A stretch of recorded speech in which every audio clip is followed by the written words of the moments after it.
Welcome to Dialogue Across Difference, an event series hosted by the Centre for the Study of Politics and Governance at the University of Minnesota's Humphrey School of Public Affairs. Join us as Centre Director Larry Jacobs and guests engage in conversations across the political and policy spectrum on issues of the day.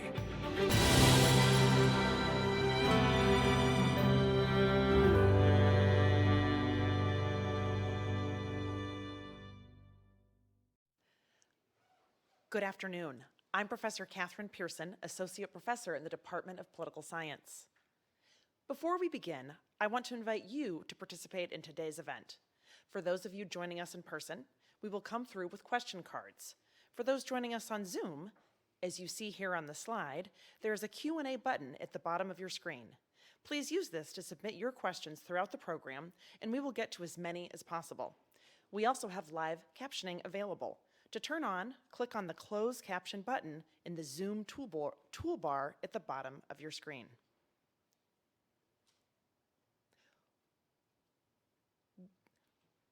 Welcome, and thank you for joining us for today's program, Minnesota State Elections. Our guest today is Briana Bierschbach. Briana Bierschbach has spent the last 12 years covering Minnesota politics for various publications, including NPR, News, and MinnPost. She is currently the politics and government reporter for the Star Tribune. She started her journalism career in college at the University of Minnesota's campus newspaper, the Minnesota Daily, where she covered City Hall. Bierschbach has also worked at the Pioneer Press, the Associated Press, and the Minneapolis-St. Paul Business Journal. I want to start today with a few questions of my own, and then move to questions that people have already submitted, and hopefully that you will be submitting as well. As we've been discussing earlier, midterm elections heavily favor the party that does not hold the White House. This year is no exception, particularly as President Biden's approval ratings hover in the low 40s. So midterm elections are a referendum on the president, and that has become an increasing trend. We see that, of course, with U.S. House elections, to some extent U.S. Senate elections, but increasingly state legislative elections as well, even though the president is not on the ballot. It is also important to remember that in midterm elections, vote turnout is lower, often around 20 points, although in 2018, Minnesota once again bested the nation with a midterm turnout of around 50%. Some political scientists, this may surprise our journalist expert here, some political scientists actually don't even see campaigns mattering that much once you take into account all of the other contextual factors such as midterm election effects, the president's popularity or lack thereof, economic conditions, and the money that the two parties raise, which generally tends to even out. But in state contests, I think it's a little bit different. And so we're really going to dive in today into campaign effects, how the candidates are campaigning in close races, how the parties are doing, and all of those many factors. So I want to start this discussion by asking Briana how she sees the national context, a context that really favors Republicans in this midterm year, playing out in the state of Minnesota, in statewide races and in state legislative races. Yeah, I mean, you can't ignore it, right? I mean, as you said, that's a fascinating theory, by the way, that maybe nothing matters, which, you know, if you told that to all the sort of frazzled campaign staffers I'm talking to every day, they'd be like, what, nothing matters? All this stuff that I'm doing all the time. But you can't ignore it. You can't ignore it in state races as well. So much, you know, increasingly over the last 12 years, you really see national politics play in state elections. But as we also know, Minnesota is quirky, Minnesota's weird, we have high voter turnout, we have a long history of third parties having some power in the state, and we have people who still split their tickets, which basically means they might vote Republican or Democratic on the top of the ticket, but then down below they might switch parties, which isn't really a thing that happens as much in other states. So, you know, in Minnesota, the national climate is certainly dictating the issues, I think, that we're hearing. And I know we've talked about this. This is a campaign where it's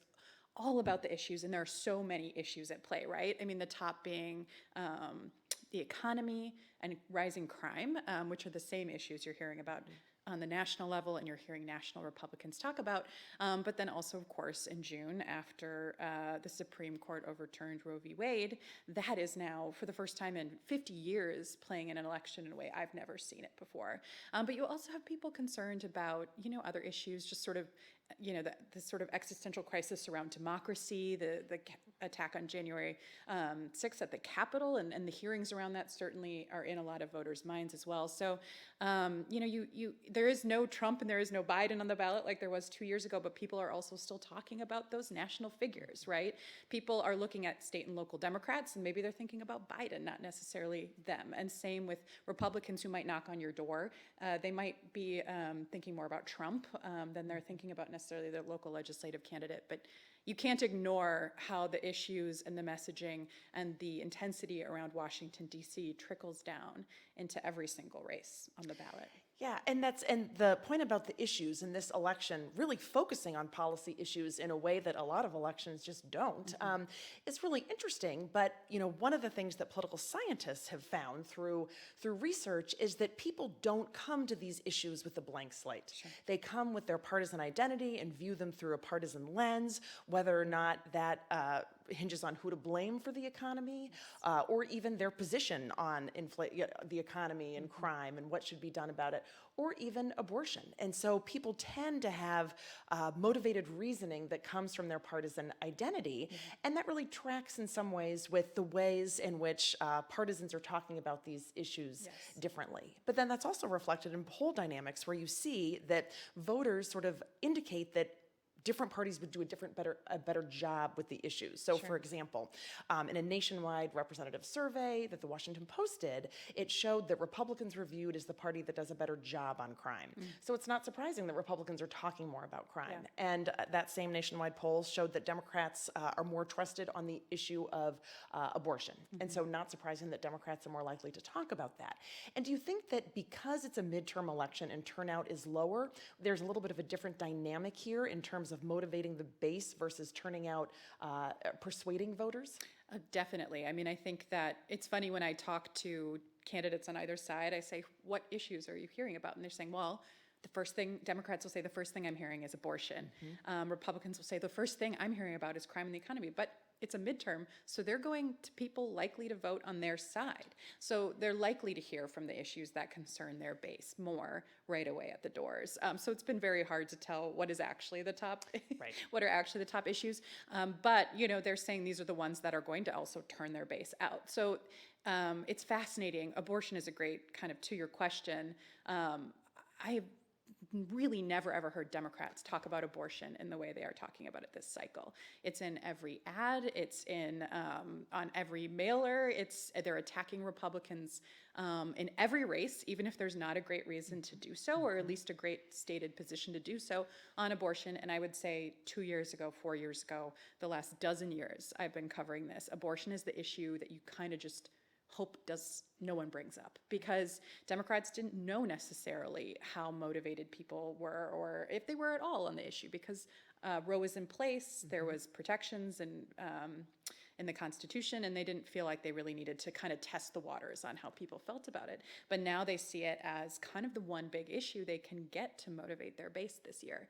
So they're not necessarily trying to persuade people that they're having the right position on abortion. They're saying, if you care about this issue, we're 100% on this side, on this side of protecting access, and you need to get out and vote for us because of that. So I think that's a fascinating issue in which Democrats are sort of pushing aside all the sort of past kind of careful treading they've done on the issue of abortion, and they're going fully into we'll protect your rights, and you need to vote for us based on that issue. Right, and what we're seeing in Minnesota is, of course, replicated at the national level. Yes.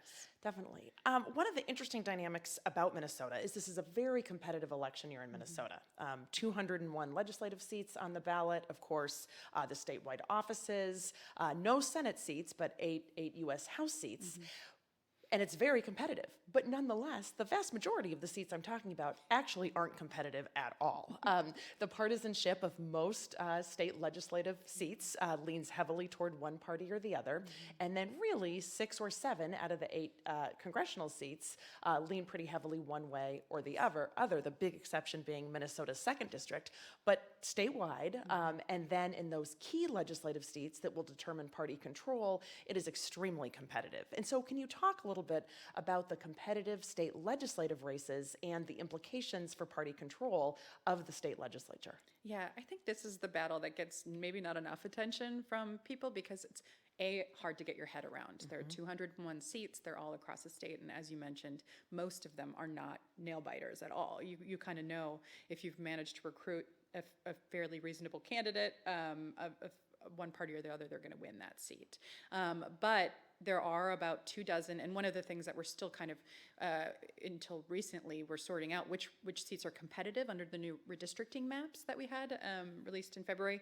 But what we're seeing is a lot of the same trends we have over the last few years, just kind of replicating themselves this cycle. You have about, I would say, fewer than 24 races in the entire state that are being closely watched and targeted by both sides. There are some greater Minnesota battlegrounds. A fascinating one is in northeastern Minnesota, where we've seen over the last decade what was once a Democratic stronghold. Jim Oberstar served in Congress there for 40 years, almost 40 years. Democrats would win legislative races by 80% or 70% or more sometimes in their re-election battles. Now suddenly there are only 3 Democrats left on the legislative battle on the House side representing those seats, and they are being highly targeted by Republicans because in their new districts, Trump won by somewhere between 4 and 10 points, right? So Republicans are really bullish about their chances to completely sweep and end the Democrats' time on the Iron Range in this election cycle. Democrats are saying, no, we're going to defend those seats, and these legislators have experience. So those are really kind of an interesting sub-battleground for the battle to control the legislature. And Republicans are arguing it could be decided in greater Minnesota. There's also a few battlegrounds around St. Cloud, which are very interesting. That's always a very swingy area. Because the margins are so tight, we have just Republicans in the House in Minnesota need to win just 4 seats to flip, and in the Senate they have exactly the 34 seats they need for a majority. But I will say most of the competitive seats are around the suburbs, which is a pretty typical thing we've seen over the last few years. It's interesting sort of where they've landed. That's depended on retirements, and there's a couple of seats where 2 incumbent Republican and Democratic legislators were put in the same district. So kind of one of the ones I profiled in a story I wrote over the weekend is in the Coon Rapids, Anoka area, where a new seat put a 2-term Democrat and a 2-term Republican in the exact same district. It's nearly evenly split between Trump and Biden 2 years ago, although it swung slightly for Biden, and both parties and both candidates are out, storming the district, and just seats like that, I think, will decide who controls. If you see on election night a few Senate and House seats around kind of the northern suburbs start to go one way or the other, it will bode well for that side. But it's very fascinating. The suburbs always kind of end up being the ultimate battleground in Minnesota because they create sort of a purple ring around the Twin Cities. Whereas the Twin Cities are blue, the rest of the state is increasingly deep red. This is this purple area that is also coincidentally where a lot of people live. One interesting dynamic, though, is that redistricting did put more seats because of demographic shifts in that suburban core. Democrats say suburban voters care about abortion more than you realize, especially suburban women, but Republicans say they think that they're going to win some of these key suburban races based off of pocketbook issues, right? Based off of people concerned about inflation. Well, and those were some of the seats in 2018 that flipped the DFL in an election year that favored Democrats. And so now we have an election year that favors Republicans, and so they're back in play. Yeah, and what's fascinating is usually in a midterm election, about 18 to 17 seats swing. That's a lot of seats. That's how much the Democrats picked up in 2018, largely in the suburbs. In those areas. I don't know if we're going to see quite a big swing or quite as many seats. That we might see some seats change hands, but I think the margin that decides it is not going to be so large. I think in talking to all the sides, I say, what's your dream margin of victory here? And everyone said, numbers that were pretty tight. Right. Yeah. Right. And So- that's it with this trend of fewer competitive seats. But Minnesota, it's sort of worth reminding people that I think it is more competitive because we don't have partisan gerrymandering that Yes. favors one side or the other. A majority of states either have solidly Republican electeds draw their seats or Democratic electeds, and so those seats tend to be more partisan, favoring the party that has unified party control, and that's not what happened here in Minnesota. Yeah, no, the courts redraw our maps, or have for the last 40, 50 years, because we've always had divided government when redistricting happens, which is right after the census. And it's very fascinating. I was pretty interested to see what the courts would do.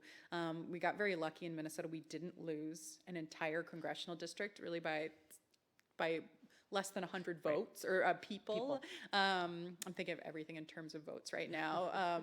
But really, I think if we had, depending on how you looked at it, a few hundred people less in Minnesota versus New York, we would have lost our congressional seat to New York, but New York lost the seat. So it wasn't as intense of a job on the legislative side, and the courts really did take a least change approach. So they really kind of tweaked the lines as they needed around the edges, and that's why we're seeing a lot of the same dynamics. We could expect in Minnesota flipping control of our legislature and, for the next 10 years, like we've seen for the last 10. Right, and so in that competitive subset of legislative districts, state house and senate seats that will determine party control, what type of campaign activities are you seeing? We're not seeing TV ads in these state legislative districts, but what's going on in those districts? You're seeing some, but not as many. This is not really, legislative districts aren't won and lost based off of TV ads. There's just not, it's not as, they're A, incredibly expensive, and B, it's harder to kind of target the market by legislative district. But after 2020, Democrats didn't door knock at all 2 years ago because of the pandemic. Republicans still did, although I would say they were dialed back.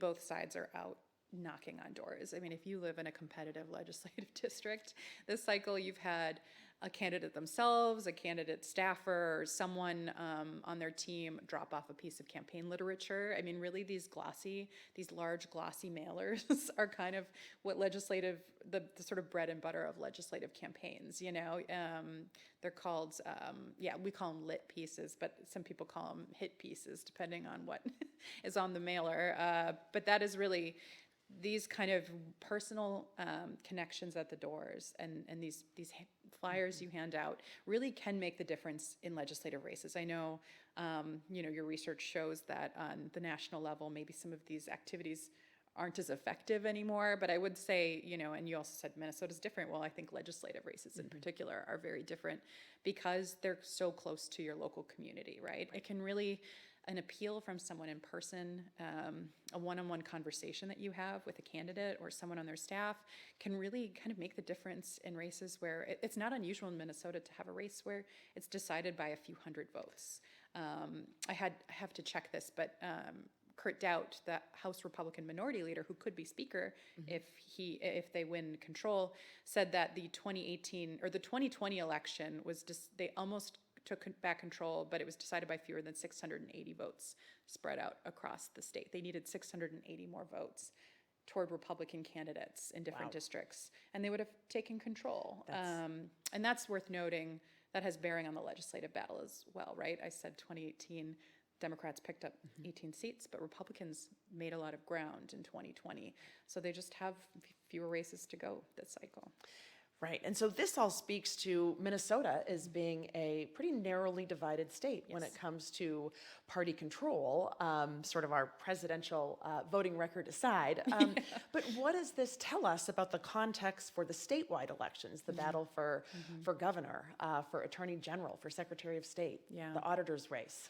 Well, it's those things that you said were true in January and February, right? That, record high inflation, high gas prices, rising crime, and just the classic midterm effects of it being a Democratic administration in power in Washington and Biden being unpopular and still underwater in his approval rating in Minnesota, those are affecting the races for governor, Attorney General, Secretary of State, and State Auditor. It is interesting, as we've seen now a few months of polls, how there's kind of some buckets that are happening.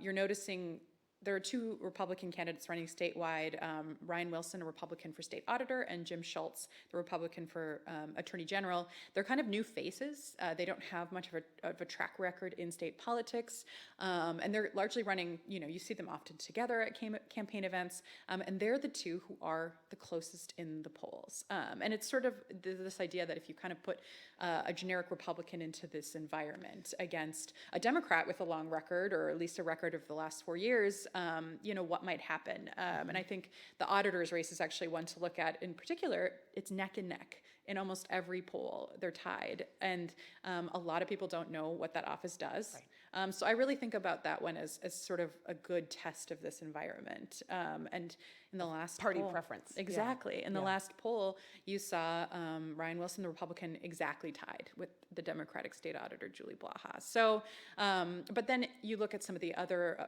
races. Walz has generally led Jensen in the polls. We've seen some of those tighten. I always say with polls, they're just and this is true of polls, they're just a snapshot in time. We had polls in, Min posted a poll in June in KSTP that showed Walz and Jensen, at least June, May, I think, were the two, were very closely together. Walz had like a slight lead. And then you saw kind of in the summer after Dobbs, Walz's lead widening and to the point where he had an 18-point lead in one of the KSTP polls, right. Which, was an outlier for sure in the results that we've seen.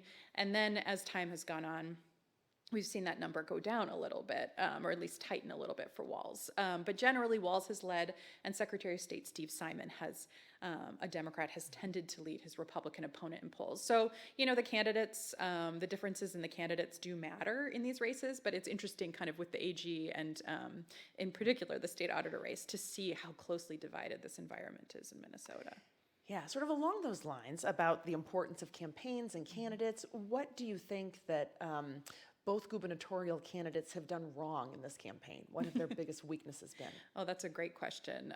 What's interesting about the Walz campaign is he is out there. He's out there doing campaign events, but the press often doesn't know when they are. They're accessible, but they're not necessarily advertising where he's at all the time. And as we all know, because the Republicans have made this a huge issue, he has declined a number of debates, right? He hasn't been in the debate circuit as much as he has been in the past. And I guess it remains to be seen if that's a mistake or not, but it's been interesting how, not low profile, but sort of controlled his campaign has been this cycle.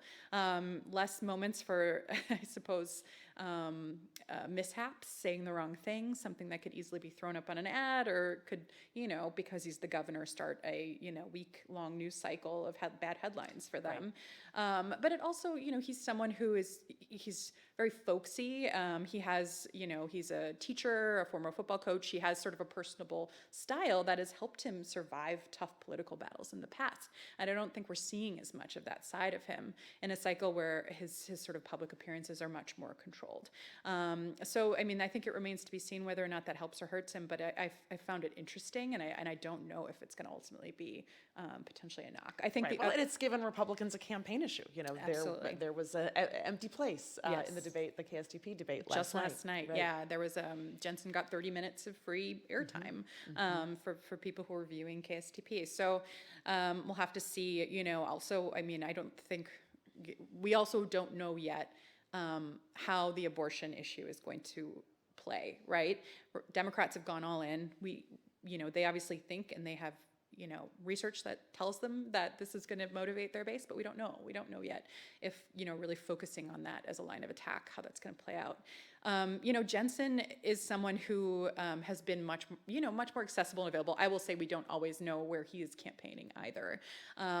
But, he is someone who is as well likely to get in trouble by maybe sort of spitballing an idea to a reporter, or having an answer to a question that turns into, or saying something kind of candidly in an event or conversation that then turns into negative headlines. So that has been something that has been a struggle. There were a few weeks where comments he made comparing COVID restrictions to sort of the rise of Nazi Germany. That was about a week at least long, series of bad headlines. He had said earlier in the campaign that he would work to ban abortion if he was governor, and then he changed that position. So that has been one of the number one attacks. And a series of interviews he did before he got the endorsement have been used in, I would say, millions of dollars worth of advertisements, clips from those, both from the Walz campaign on education and from Democratic groups on abortion. It's a struggle for him to define himself when in this moment when all of these ads are being using these past interviews, and instead of sort of really kind of trying to keep the message focused, he's had a few mishaps in the campaign where he's talked about other issues, or comments he's made offhand have kind of stolen the news cycle away from you. And when you're definitely down in the polls and you're the underdog in the race, you really need to sort of funnel all of the attention you get toward your message that you want people to take away from the campaign. How do their extreme differences on COVID-19 and vaccinations and how COVID restrictions were handled contribute to this campaign, or is that sort of in the rearview mirror? Yeah, I think it's in the rearview mirror for a lot of voters, fascinatingly, right? Because this is what really brought Jensen to the forefront in the Republican field, was his activism and his his appearances, and he rose to a very prominent role in the party through going to anti-masking rallies and things like that. But now it's very quiet. I would say in the first debate at Farm Fest, which was months and months ago now, it was kind of all about COVID, or at least it always came back to COVID and Walz's management of it. But in the intervening weeks, it's been quiet. And even in our poll, we did a poll in partnership with NPR News and KARE 11, where we asked people in the race for governor, what are your top issues? And people ranked the economy, crime, and abortion as their top three. Schools were quite a bit lower down as the fourth important issue, and COVID was just barely registered in people's minds. I think people want to move on. That doesn't mean there isn't sort of people are sort of internally reeling still from the last 2 years. They're moving on, but that doesn't mean that the effects of it aren't somewhere in their mind and sort of informing how they're going to vote in some way. For Jensen, if people are angry about Walz's mandates, maybe they've already decided they're not going to vote for him again. For Walz, if someone has heard that Jensen isn't vaccinated, maybe they've already decided I can't support that person.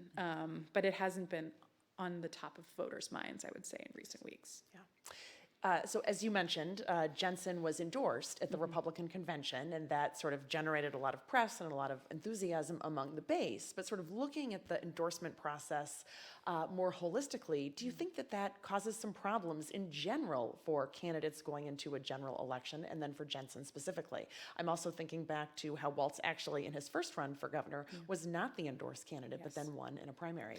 Yeah, I mean, it's the Republicans and the Democrats do this pretty differently. Democrats often endorse someone, and then there's a competitive primary. It happened 4 years ago. It happened in Dayton's first run as well. And the endorsement is not so binding on the Democratic side as it is on the Republican side. On the Republican side, you have to campaign heavily for that endorsement because it really has proven to be the king or queen maker in the primary. Republican voters tend to vote for the endorsed candidate. And so you do see problems with that on the Republican side. I mean, as I mentioned before, Jensen, in the lead up to running for the endorsement, had all these interviews where he said things on abortion, things on education that are now being used in all of these ads against him, right? And I think that the rap on the endorsement is that you're running to win the support of a much more conservative subset of the broader population, and that you're going to say things in doing that, and you're going to do things in that kind of campaign that can hurt you in a general election, and that you really need to find a way to pivot in the general election to appeal to a broader audience. I mean, I would say Jensen has definitely tried to focus on crime and focus on the economy and focus on education as some of his top issues since the endorsing convention, and in some ways has been successful at that in his events. But he's not able to undo the comments that he made before he was endorsed that are now being run in all of these television ads. I'm going to pivot now to third-party candidates. Ooh, in this particular cycle, it doesn't seem as though any are sort of running to win. They're not in a Jesse Ventura position here, but in very close elections, whether in some of these competitive legislative races or statewide, third-party votes could make the difference in determining one of the two major party winners. What are you seeing? Yeah, that's a fascinating issue because I think, just for context, in 2020, Republicans and Democrats disagree about this being the deciding factor, but there were a number of, in particular, we have two major marijuana parties in Minnesota. We had among those two parties, a handful of candidates run in competitive and were recruited, according to Democrats, by Republicans to run in competitive legislative districts, and in some cases did take quite a few votes away from, one candidate or the other. Democrats will argue they're taking those votes from us because we support marijuana and those legalizing recreational marijuana. So if this person hadn't been on the ballot, those votes would have come to us as the party that's out front. I mean, I don't think it's a perfect, it's not a perfect argument, but generally it's Democrats who worry about these third-party candidates more than Republicans because of these two major marijuana parties. But, what is interesting about this year is, as you mentioned, none of them seem to be running campaigns to win. None of them are really high-profile names. But also, the question about a midterm, not a presidential year, is with turnout so much lower than it is and was 2 years ago, are the people who are turning out actually just base voters for Republicans or Democrats? Are you going to get that sort of big group or decently sized group of people who are showing up to vote in the presidential race and then say, why not, to a marijuana candidate lower down on the ballot? I think that the other question is, when everyone is so in their camps and politics is so extreme, do these third parties lose some potency? I think an interesting example is there was a candidate, Corey Hepela, who was a WCCO radio host who tried to run as a third-party candidate under a party Andrew Yang had started, the Forward Party, and he was unable to even get 2,000 signatures in order to get on the ballot because it's not a major party. So if that, I don't know how much we can read into that one example, but he got in, and Andrew Yang started this party thinking that in polarized times there was an avenue and a lot of appetite for something different, and that just didn't necessarily prove to be the case. Right, which is so interesting. So political scientists look at negative partisanship, and in some elections, negative partisanship, where people are voting against the other party as opposed to for their own party, is even higher than this sort of positive attachment to their own. So it'll be interesting to see if any third-party candidates make any inroads in this election. I do notice DFLers talking about marijuana more, perhaps to try to negate that. I will note in the auditor's race there are two marijuana candidates, so I think that is definitely causing Democrats some. And in the governor's race, I believe there's a handful. There's two marijuana candidates, an Independence Party candidate, and a Socialist Worker Party candidate. So there's a lot of people who could pull votes, and in a close election, that does matter, even if it's not as big of a margin as maybe in past years. It still could decide. It can still make the difference. Yeah. And of course, then we're seeing the implications in the debate. So with redistricting, it seemed that a lot of women were either put in the same district as one of their same party colleagues, retired for some reason related to redistricting. Did you see gender effects with redistricting? And what do you anticipate for women in the next legislature? So currently, 36% of the Minnesota legislature is comprised of women, 52 Democrats and 20 Republicans. What do you think will happen after this cycle? That's a great question. This was the largest class of women in state history, just narrowly than in past years, but still notably large. And we had women in prominent leadership roles. Melissa Hortman is the Speaker of the House. Susan Kent was the leader of the Democrats in the Senate. And we had a number of women who led very powerful budgeting committees, the most powerful budgeting committees in both the House and Senate. So when we saw redistricting come down, a number of those women left. Either they were paired up with, in some cases, a male colleague, and the male colleague decided to run again, and they either lost in a endorsement battle, or the woman was the one who stepped down. Right, Melissa Franzen. Melissa Franzen was the Senate leader, the Senate DFL leader, and I'm sorry, Susan Kent was, and then it was Melissa Lopez Franzen who took the job right before session started. But yeah, now she is leaving the Senate because she was paired up with a male colleague, and the male colleague was running again. I know a lot of the district, the new district lines were in his old turf, but she was the leader of the caucus. So it was very interesting to see Julie Rosen paired up with and she is the chair of the Senate Finance Committee. There was a handful of women who just, with a number of years of experience are leaving. I don't know yet how it will shake out. I mean, there's so many, as we talked about, 201 races across the state. I know some of the caucuses, House Republicans in particular, and Democrats in both chambers have said they've really tried to recruit women who fit their district, who were prominent in their communities. Women tend to be really good messengers of issues around, the economy and inflation, and obviously on the abortion issue as well, because it affects them, more than it affects others. So I do think we don't know yet how it will shake out. I will find it interesting too if we have a new leadership in some of the caucuses. How many of them are women? Right. Because that's important. Right. Sort of turning back to statewide elections, you mentioned that the incumbent Secretary of State, Steve Simon, is ahead in the polls, but it's still somewhere within the margin of error, and it's pretty narrow against challenger Kim Crockett. If you could talk a little bit about the dynamics of that race and how Secretary Simon's national profile on on elections as Secretary of State affects it. Yeah, that one is very interesting. Simon has been leading in the polls, but I do think that, that one it's really going to be a test of sort of how confident people feel in their elections, right? Because the concerns sparked by 2020 among the Republican base have not gone away, right? And that is really the issue that Kim Crockett is running on. That is how she rose to prominence. She has said in the past that she believed the 2020 election was lawless and rigged, sort of terms around she says because policies were changed to accommodate the pandemic, that there's no way of knowing, and that those changes helped Democrats.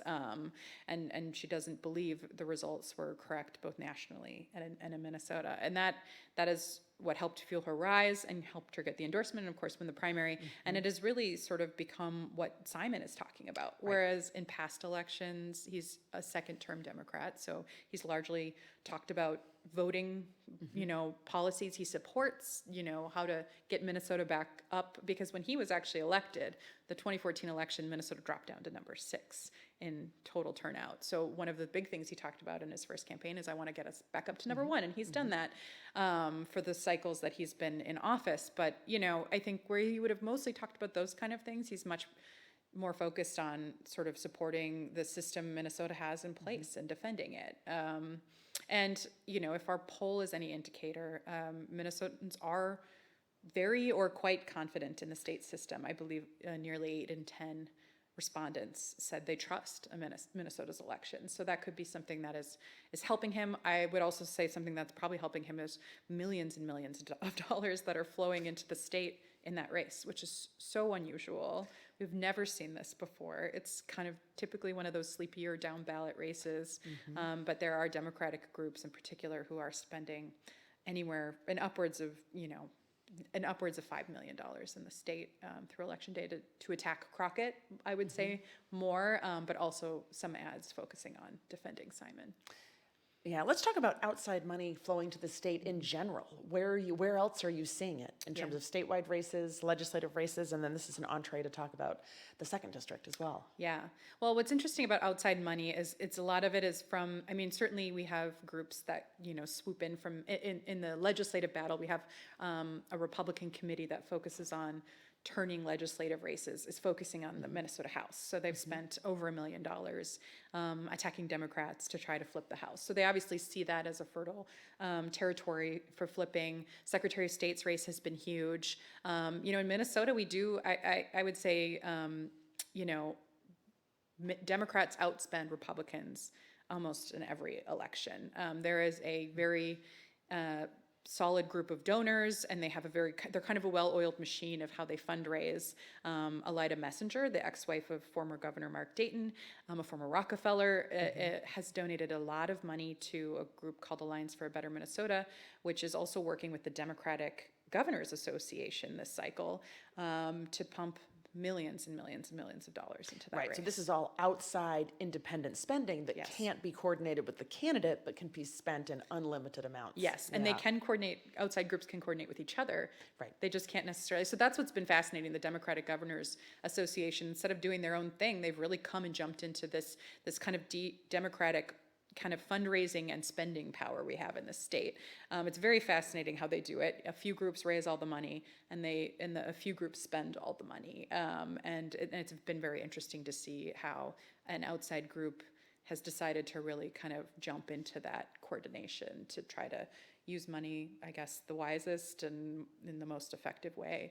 But Minnesota sometimes gets a ton of national attention. I mean, 2 years ago, we had Trump here a number of times. We had, Minnesota just got kind of lavished with attention it usually didn't, because Trump had narrowly lost in 2016. So he was sort of obsessed with winning Minnesota, and he came a lot. He sent a lot of his sons, his daughter, his vice president. A lot of people came to Minnesota in that campaign, and Biden came as well. But this cycle, it's been a little bit quieter, both in outside money and in people coming and visiting. Although we did have the vice president, Kamala Harris, here just this weekend to do kind of an abortion-related event and try to keep that conversation focused there in the final weeks. We have a great question here from a viewer about the DFL and the Metro, and how important it is for the DFL to win the Metro to win statewide. But the paradox, of course, is that most of the seats closest to the Metro are pretty safe for Democrats, so the legislative activity and the House races, the federal races, aren't that active. So how do you think that the DFL will do in the Metro compared to, say, 2020, when that was critical for statewide candidates, and what will the implications be? Yeah, I mean, they still really need to turn out people in the Metro, particularly in the statewide races. I mean, Walz is doing, if we looked at our poll, he's doing, and as well as Ellison and all the other Democrats are doing quite a bit better than their Republican opponents in the Metro. I know Republicans are making some attempts to try to chip away at that support on the issue of crime, but at least in our polls, it looked as if Democrats were really doing well, overwhelmingly well with voters in the Metro, but they need them to turn out in high numbers, right? That is kind of, there's a lot of population crammed into the Twin Cities, and a lot of them vote Democratic, and to make up for, increasing divides in rural America, Democrats really need to turn out a lot of voters in that kind of power center. I think they hope abortion will do that, but they do need the suburbs as well. They do need to perform strongly in the suburbs, both for the legislative battle and the statewide ticket as well. It'll be very interesting to see what happens. That's something that Ellison has been very good at in the past. He was a congressman representing Minneapolis in the 5th District, the surrounding 5th District for many years, and he was a turnout, that was kind of his thing. He was the turnout machine for the rest of the party because his race was safe. Now he really needs to turn out that those voters for himself, because he's struggling a bit outside. So if you could say a little bit more about the AG's race between Ellison and Schultz, and sort of what the key issues are, and how, and any similarities or differences in the way the candidates are campaigning. Oh yeah, I mean, this one more than anything is really going to test the crime versus the abortion issue. Jim Schultz, his Republican opponent, is almost exclusively talking about crime and how crime has risen. He's been very critical of Ellison for supporting the ballot initiative in Minneapolis to create a new Department of Public Safety, and he's picked up a number of endorsements from, I think 37 now, county sheriffs from around the country. I'm sorry, from around the state. And so this has been his issue. He's really attacking Ellison for it, and he's trying to say that he will, his top issue if he wins is to try to tackle rising crime. And Ellison is talking a ton about abortion. They've really been critical of Jim Schultz's past work for a nonprofit that creates materials around abortion. They've been critical of past comments he's made around sort of pharmaceutical companies and abortion and pharmacists. They've really been hitting him hard on this issue and trying to paint him as extreme on it. And both sides are trying to paint the other as extreme on crime and extreme on abortion. So this may not be a fair question for you, but one questioner wants to know, to what extent are the candidates not representing the issue of crime accurately?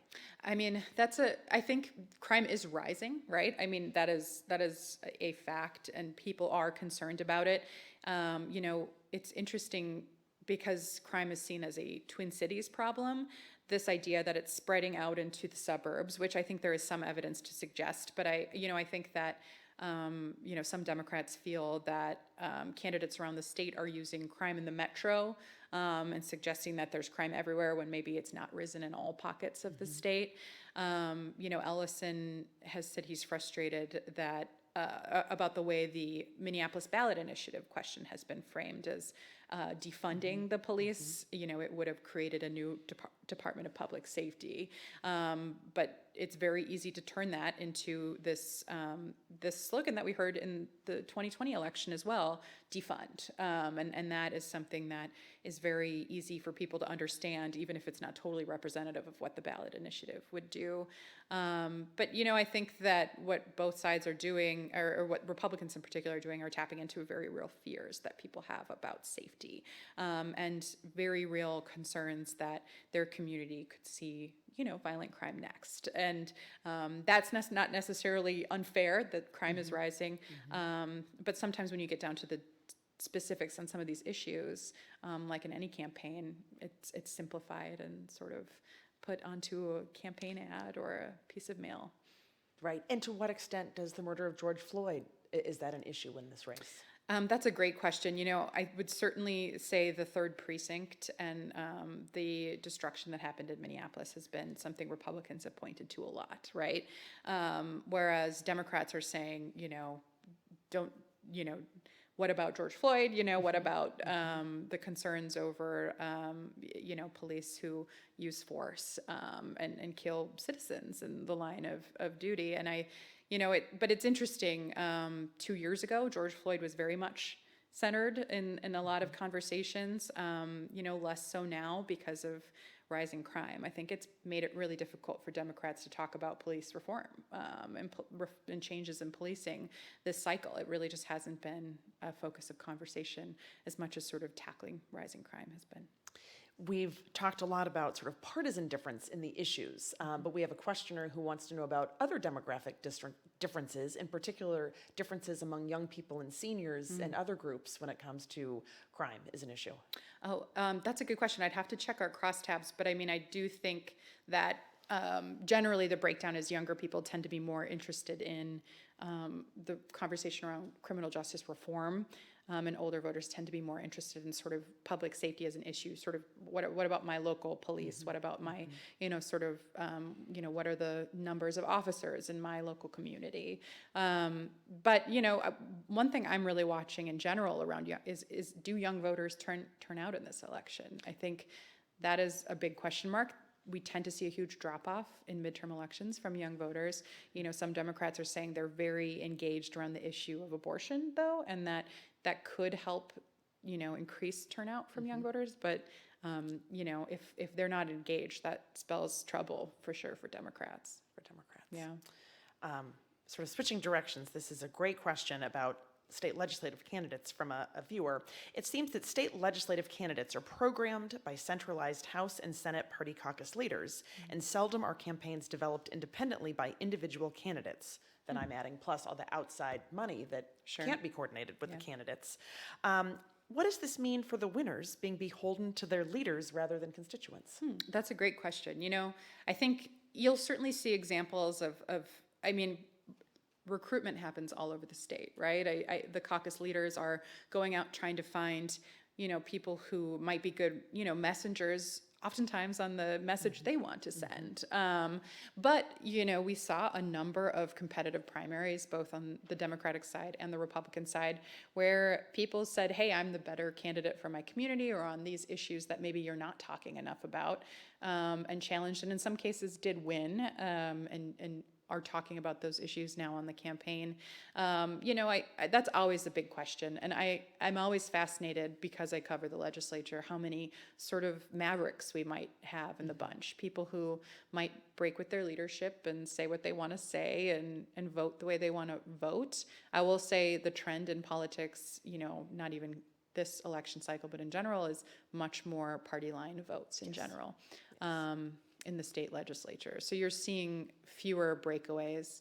I know there are some concerns that if you take sort of rural Democrats out of the picture, that there will be even fewer breakaways, that the parties will really be divided between Democrats in sort of the metro and suburban areas, and Republicans in rural areas, and that they'll kind of vote in big blocks on issues because they'll all be very aligned. Right, and that's a trend, an increase in party line voting that we see at the national level, we see in other state legislatures, and we also see party leaders at the national level and in state legislators with more agenda control and more power. But I'm also wondering, as you've viewed politics since 2010, have you seen differences in the type of candidates that have emerged? The candidates that need to get through the endorsement process or the primary, appeal to the base, are they likely to come from different sectors, from sort of political activism as opposed to a different type of career? Yeah, well, that's a great question. The joke when I came in was that all legislators were attorneys or teachers, because they could basically swing the job. It's a part-time gig, and you have to basically spend half of your year at the Capitol. Not a lot of jobs are super accommodating for that, or you're independently wealthy. I still think we see some of that. I think that just the realities of being a citizen part-time legislature, it really just attracts certain people who can manage it. We've always seen people who came up through activism running for office eventually. That's actually a pretty kind of common way for people. Like, I door knocked for years in the X and X district, and I never thought I could do it, and now here I am, because I had all these connections in politics, and then I decided to run. But I think we need people from all sorts of sectors, and the biggest challenge is a lot of people, people with big families, people with tough, like busy jobs, busy lives, tend to stay away from that place because they don't think they can manage both. And I do think we lose representation from, certain people who just couldn't possibly manage it. We are seeing a growing number of representatives and senators from communities of color at the Capitol, but it's still definitely well under if you compared it to the population breakdown, it's underrepresented in women. So I think, some of the challenges of the job are always going to make it really hard to have a really, truly representative legislative branch. Yeah, and in some states with full-time legislatures where they work the whole year and are paid to work the whole time year, do better on that score. Yes, and and it also is helpful in developing expertise. Yes. Interesting. One other factor is people could also see the increase in partisan polarization and conflict between the two parties and think, maybe this isn't for me. Even though I want to make good public policy, this might not be for me. You might feel like you don't have a home in a place where, if you talk to the other side, you might get chastised by people on Twitter. And I would say social media and the rancor over, in platforms like that, sort of this constant, like the political conversation doesn't just end at when you go home or when you're done with the debate for the day. You have people tweeting at you or emailing you. I mean, email has been around for a while, but Twitter in particular is an increasingly sort of hostile, nasty place that I think people say, I don't need this, Right. That negative partisanship really kicks in. Yeah, absolutely. And you mentioned this sort of in several aspects related to the campaigns, but that real sort of breakdown in the urban-rural coalition of the DFL. Yeah. Do you see any prospects for rebuilding in the future, a questioner wants to know? Or is Minnesota on track to mirror the trend nationally where rural districts, more sparsely populated districts, are just less likely to be represented by Democrats? Yeah, I would say the last few election cycles, we've seen the national trend, right? I actually did a story about this earlier this year, and I drove out to visit a DFL candidate in western Minnesota running for a new Senate district that kind of stretches from the western border all the way into Alexandria, Minnesota, which is kind of in the central part of the state. So this huge, sprawling district. And she told me she had been asked to run about 50 times by local Democrats before she agreed to do it, because it's daunting, right? I mean, the districts are huge. It's a ton of work. And the numbers, when you look at, in particular, Trump versus, ex-Democratic candidate numbers in the presidential races, it's incredibly daunting. A lot of these districts in rural Minnesota are 60, 70 Trump districts. And how, when a legislative candidate looks at that, they think, how can I overcome it? How can I get someone to vote for Trump and then down ballot vote for me? I think the Iron Range will be the one to watch, though, this year. Watch what happens there. Do Democrats hold on?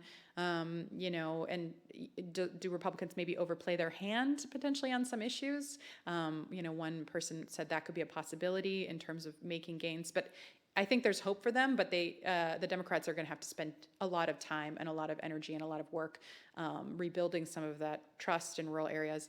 And also they need to look at some of the pockets of the state that are diversifying. In southern Minnesota, there are communities where there are growing populations of people of color and immigrants who are working in industries down there and might not always feel represented by the Republican legislature. So they are hoping they can try to maybe make some ground in some of those parts of the state. Rochester, though, not that that's rural Minnesota, that's a greater Minnesota regional center. Regional centers are often places where Democrats can have some say and some representation, but it's not the same as these rural districts that the questioner was asking about. Yeah, well, I think pointing out the diversity of rural districts as well is important, just as when we talk about suburban districts, suburban can mean something very different. It can mean sort of affluent and white. It can mean, predominantly people of color. It can mean many different things and people with different lived experiences. So this sort of notion of a suburban voter often sort of overlooks some real distinctions within different suburbs. We have not really talked about Minnesota's 2nd congressional district, a federal race at this panel on state elections, but it is one of the most competitive in the country, and certainly we're seeing the most ads focused on the 2nd district in Minnesota. Here in the metro. So what is your take on this rematch between Congresswoman Angie Craig and Tyler Kistner, the challenger? Yeah, it's going to be fascinating to watch. The Cook Political Report, which we were talking about right before we started, has gone the full gamut of ratings for this race. It was a toss-up, and then it was lean Democratic. Now it's lean Republican. So it's been fascinating to watch. And this one is really, again, another test of the climate. And I think, both sides are doing all they can and spending, tons of national money is coming into this race. So, I think, and both candidates are really focusing on the issues that will motivate their base. Angie Craig is attacking Tyler Kistner a lot on abortion. Tyler Kistner is talking a lot about crime in the economy. So you're really seeing this, like some other races, as really kind of a microcosm of the greater national debate. And I think the winner will be the winner of a lot of races on election night. But this partisan tide will really greatly affect the outcome. But this is going to be a competitive congressional district in Minnesota for the next 10 years based on the lines. It's very narrow. It will probably swing with the political winds. So if Angie Craig loses, I don't know if we've seen the last of her. She lost her first race to Congressman Lewis and won a few years later. So, we'll have to see what she does if she loses. And we'll have to see what Tyler Kistner does if he loses. This is his second run. I don't know if he might have 3 runs is tough. Dan Feehan down in the 1st district was a Democrat a lot of people liked in that race. He ran twice, didn't win twice, and decided not to run again. So we'll have to see. Right. Do you see the 1st or the 8th being competitive at all? Those are tougher for Democrats in this cycle and in this environment. It could be with the right candidate. A lot of people are excited about Jeff Ettinger, former CEO of Hormel in Austin, cutting the right profile, but in a strong Republican year. It's just going to be a challenge for a Democrat to cut through sort of on the issues that tend to favor Republicans, economy, crime, things like that. Yeah. What have I missed in this conversation that's going on in Minnesota politics as we wrap up? We've covered a lot of ground We have. actually, but it's a fascinating year. Every year is a little bit different. I was talking with someone about this the other day. It feels a little like 2010 in that, you come in with a strong environment for Republicans. A lot of activists are really sort of geared up over issues. In 2010, it was the first 2 years of the Obama administration. Now it's, COVID policies and a number of things. But then you had Dobbs, 50 years of precedent just overturned overnight in the middle of it all, right? Which created what has always been the case in Minnesota, which is just a fascinating stew of issues and probably a fascinating set of results. I bet we're going to see a mixed bag. Maybe one party will score more wins than the other, but they're not going to take it all. I was going to ask if you make predictions. I don't. Not after 2016. We should all stay away from that. Exactly. Well, thank you to Briana Bierschbach for a great conversation, all your really valuable insight. We really appreciate it, and of course, reading you in the Star Tribune as well. So Yeah. thank you Thanks. so much. Thanks for having me. It was great. And I want to close with a couple of upcoming events before we give Briana a round of applause. On November 2nd, Krista Tippett, host of the On Being podcast, will have a conversation with author and journalist Amanda Ripley about her book, High Conflict, about why we get trapped in conflicts and how we can break the spiral. A video recording of this program will be available 1 to 2 days after today's program, and it will also be available in podcast form on all your favorite podcast platforms and can be found by searching Dialogue Across Difference. We recommended subscribing to our podcast so you don't miss any of our event recordings.